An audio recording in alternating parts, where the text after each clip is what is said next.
नमस्कार दोस्तों, फिर से एक बार आपका स्वागत है हमारे चैनल पे जिसका नाम है दी फाइनल ट्रूथ।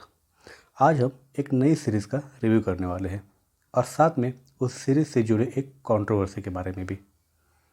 ये सीरीज़ है दी एम्पायर, जो 27 अगस्त को हॉटस्टार पे रिलीज़ हुई है। इसी सीरीज़ का हम करने वाले हैं रिव्यू। कैसी है सीरीज़, क्या है ये कंट्रोवर्सी, क्या ये कंट्रोवर्सी होना ज़रूरी था, इसी बात पे हम करेंगे आज चर्चा। हमने वेब सीरीज़ देखी है, कैसी लगी हमें, हम बताएंगे आपको, और साथ में इस कंट्रोवर्सी के बारे में भी। तो चलिए शुरू करते हैं, लेकिन उससे पहले आप सबको एक रिक्वेस्ट।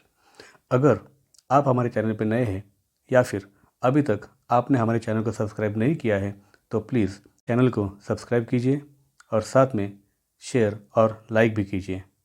तो चलिए फिर शुरू करते हैं इस एम्पायर वेब सीरीज़ का रिव्यू।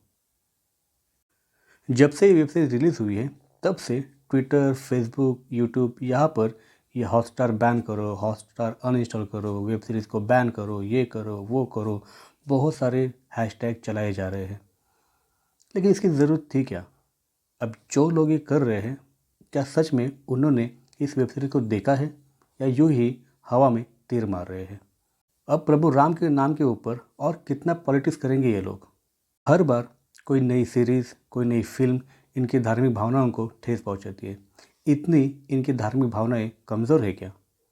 जो लोग इतना प्रोटेस्ट कर रहे हैं फिल्म को लेकर, सीरीज़ को लेकर, उतना ही अगर ये बढ़ते गैस, पेट्रोल, डीजल, महंगाई इनके बारे में बोलते तो बहुत ही अच्छा होता। लेकिन ये एक माइंड सेट है जो इनके बारे में नहीं बोलेगा, क्योंकि उनको तो फ़र्क ही नहीं पड़ता चाहे महंगाई कितनी भी बढ़े। उनको तो फ़र्क इतना ही पड़ता है कि बाबर की वेब सीरीज़ कैसे बनाई। अब ये लोग भूल जाते हैं कि भाई मुग़ल, बाबर इस देश का इतिहास है, चाहे जैसा भी हो, अच्छा हो बुरा हो, इस इतिहास को तो हम कोई चेंज कर नहीं सकते। अब वो सीरीज़ कैसी है, कैसी बनाई है, वो तो पहले देख लीजिए। लेकिन वो कोई नहीं करेगा और सिर्फ प्रोटेस्ट, हैशटैग, ट्रेंड्स यही करते रहेंगे। तो हमने सोचा कि चलो एक बार वेब सीरीज़ देख ही लेते हैं पूरी, कि कैसी है आखिर ये वेब सीरीज़। ये वेब सीरीज़ बेस है एक नॉवेल पे जिसका नाम है मुग़ल एम्पायर, और इसको लिखा है डियाना प्रिस्टन और माइकल प्रिस्टन, ये दो मियाँ बीवी की जोड़ी ने एलेक्स रुदरफोर्ड के नाम के नीचे। ये नाम उन्होंने ये नॉवेल लिखते वक्त यूज़ किया था। ये एक 6 किताबों की नॉवेल की सीरीज़ है जिसका ये वेब सीरीज़ पहली ही किताब है। इस सीरीज़ में निर्देशक ने बाबर की शुरुआत से लेकर भारत पर आक्रमण तक का इतिहास दिखाया है। शायद अगली बार आने वाली सीरीज़ में उसके अगले भी पार्ट्स दिखाएंगे। इस सीरीज़ को प्रोड्यूस किया है निखिल अडवाणी ने और डायरेक्ट किया है मिताक्षरा कुमार ने। इसके मुख्य पात्रों में है कुणाल कपूर, दिनो मोरिया, शबाना आज़मी और राहुल देव जैसे कलाकार। तो क्या ये सीरीज़ देखने के लायक है? एक सच बात बताओ आपको, तो अगर ये रिव्यू करना नहीं होता तो इस वेब सीरीज़ को मैं आधे में ही छोड़ देता, क्योंकि इस वेब सीरीज़ को देखने के चक्कर में मैंने अपनी पूरी रात बर्बाद कर दी। इतनी घटिया वेब सीरीज़ बनाई गई है। अब ये जो हॉटस्टार बैन करो, जो राम का नहीं वो काम का नहीं, उनके लिए मैं खास बात बताना चाहूँगा कि पूरी सीरीज़ में कहीं पर भी राम, लक्ष्मण, रामायण, महाभारत, श्री कृष्ण इन जैसे उल्लेख भी नहीं है। सिर्फ बाबर की कहानी है। उसके ऊपर प्रतिक्रिया देने की ज़रूरत भी नहीं थी, और ऐसा करके हमने निर्माताओं को प्रोत्साहन दिया है या फिर उनको एक तरह से मदद की है, क्योंकि वैसे भी ये वेब सीरीज़ कोई देखता भी नहीं। घटिया एक्टिंग, घटिया डायरेक्शन, घटिया कैमरा वर्क, घटिया बैकग्राउंड म्यूजिक और सबसे घटिया सीरीज़ के वीएफएक्स। सदियों पुराने वीएफएक्स शायद यूज़ किए हैं इस सीरीज़ में।